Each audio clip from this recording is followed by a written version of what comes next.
Hey everyone, I am Param. I scored 98.4 in 2023, 2 years ago. And in today's video, I am going to be clearing all your misconceptions and all your doubts about boards as a whole. Before we start off with any strategies in our series of 500 out of 500 marks, this is day 2. I want you to study the exam, because to study for the exam, you have to study the exam. सबसे पहले. So boards are actually conducted for 3 purposes: to instill discipline into the minds of children, because you don't really have a lot of discipline, and I don't as well. That's why it's just conducted. Second, to give you a path for your future, कि तुम्हें science लेना है, commerce लेना है, arts लेना है, तुम्हारी strengths क्या है, तुम्हारी वीकनेसेस क्या है. And third will actually shock you, because you already know the third point, but you have actually never consciously thought about the third point. If you actually think about the third point, everything will be clear to you.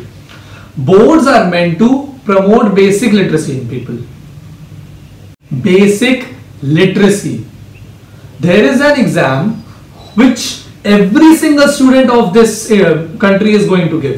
Every single, चाहे वो किसी भी economic background से हो, चाहे वो भाई गरीब हो, अमीर हो, कोई भी हो, ये एग्जाम देगा ही देगा. एंड नाउ यू रियलाइज कि ओ यार, अगर ये एग्जाम सब लोग देने वाले हैं, तो this exam has a motive to promote basic literacy, not select people who are literate. JEE और नीट जैसे सिलेक्टिव एग्जाम्स होते हैं जो बच्चों को सिलेक्ट करते हैं कि ये इंटेलिजेंट है. बोर्ड्स इसलिए बनाए ताकि सारे बच्चे सिलेक्ट हो पाए, सारे बच्चों में डिग्री ऑफ इंटेलिजेंस एंड थोड़ी सी thinking skills all of the subjects में आ जाए. एसएसटी में थोड़ा सा याद करने की एबिलिटी आ जाए, मैथ्स में प्रॉब्लम सॉल्विंग एबिलिटी आ जाए, थोड़ा सा बस. And now you will realise कि oh boards are actually easy. Boards are actually easy. तुम 11th-12th में आओगे ना, तुम तो एकदम हंसोगे बोर्ड्स के ऊपर, ऑनेस्टली. बट अभी एक डायरेक्शन होना बहुत इंपॉर्टेंट चीज है to actually make them easy, वरना तुम्हारा भी पैनिक के अंदर सब कुछ चला जाएगा. आई हैव नॉट क्लियर कि तुम्हारी चेकिंग कैसी होती है, राइट? एंड मैं वो क्लियर अभी करने भी नहीं वाला. तुम्हारी चेकिंग वैसे तो आसान होती है, बट चेकिंग मैन्युअली लोग करते हैं बैठ के. And whenever people are checking your paper ना, there is a bias in people. And I have genuinely done a very very deep research on that. सारी स्ट्रेटजीज के बाद आंसर राइटिंग के ऊपर वीडियोस आएंगे, and it will be the best content you have ever seen on YouTube on presentation, actually how to write your paper, because we will be going deep into the examiner's brain to know what he wants. And please trust me on this. तुम अपने senior से पूछ लो कि मैंने क्या क्या करा हुआ है, right? That we have actually covered the basics of boards. Now let's talk about the prerequisites of boards. कि तुम्हें जानना क्या चाहिए बोर्ड्स देने से पहले. There are 5 books that you need to have. Now you'll be thinking, fuck, reference book, भगा दो इसको यहाँ से. नहीं. English NCERT, Hindi NCERT, Science NCERT, Maths NCERT and SST NCERT.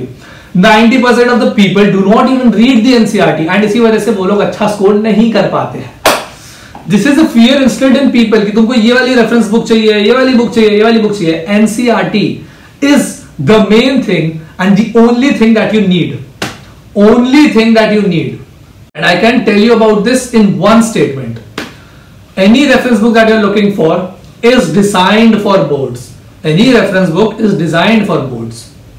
Boards are designed for the NCERT.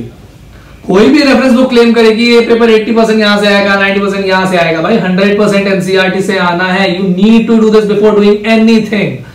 Genuinely, 90% of the people don't. They have no idea कि NCERT में actually इतना important होता है कुछ. You need to even read the maths NCERT, and ये किसी को नहीं पता होता. जेन्युइनली सब लोग स्किप कर देते हैं, ये वाला क्वेश्चन कर लेते हैं, ये वाला क्वेश्चन कर लेते हैं. नहीं, पहले NCERT तो करो बाबा, उसके बाद आना इस सब पे. ना NCERT अकेला 90+ तुम्हें गारंटी कर देगा, guarantee. I will be realising this industry कि भाई बोर्ड सिर्फ इतना सा है, बोर्ड्स के आसपास का फियर इतना सा है, बोर्ड्स का मार्केट भाई बहुत ही ज्यादा बढ़ा जाता है. ये सारी जो फियर के कंपोनेंट पे ही तो जीती है कंपनीज रेफरेंस बुक बनाने वाली. And I am not saying कि ये गलत चीज है, रेफरेंस बुक बनानी ही चाहिए. They are actually boosting your preparation on right. कुछ गलत तो कर नहीं रहे हैं, तो होना ही चाहिए, इनको fear पे capitalize करना चाहिए. But the clarity this thing is going to give you कि हाँ भाई actual में तो सिर्फ important NCERT है, और जो भी उसके अलावा मेरे को डर है, अब वो सारा डर जा चुका है, और किसी चीज का डर ही नहीं है मेरे को. बोर्ड से रिलेटेड बोर्ड्स भी आसान होते हैं, चेकिंग भी आसान होती है, स्ट्रैटेजी भी कोई जरूरत नहीं है. तो भाई सारा fear जा चुका है. After this we will be covering every single strategy. Fear मैंने सारा भगा दिया. मेरे को ये 2 वीडियोस फियर भगाने पे चाहिए ही चाहिए थे, बिकॉज मेरे को हजारों कमेंट्स आते थे पिछले बैच के कि भाई डर लग रहा है यार, कैसे हो, क्या होगा. ये वीडियो से तुम्हारा सब कुछ क्लियर होने वाला है.